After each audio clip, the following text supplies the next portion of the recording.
Dolar, barchaga yaxshi kayfiyat. Navbatdagi obyektimizga o'tdik. Navbatdagi obyektimiz zinapoya qo'yamiz. Gulli qilib mehnatimizni qadrlab har doimgidek mana bunday qilib bir dona like bosib qo'yasiz. Endi videoni boshladik. Endi 1.20 balandligi 80 razmerda zinapoya qo'yamiz. Xo'sh, bitgan jarayonigacha xudo xolisa ko'rsatamiz, narxlarigacha aytamiz. Yana bitta obyektimiz bor. Shu xonadonda ikkita joyga zinapoya qo'yapmiz, hozir ko'rsataman. Mana ko'rib turibsizlar.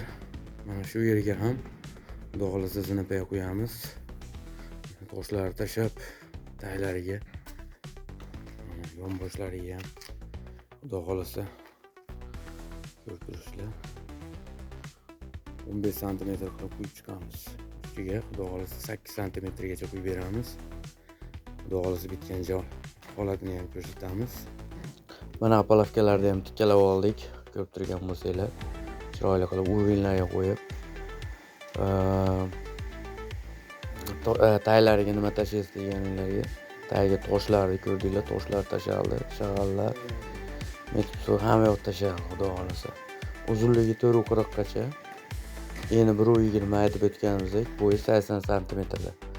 Xudo xolisa, video davomida bitgan holatini ham ko'rasizlar.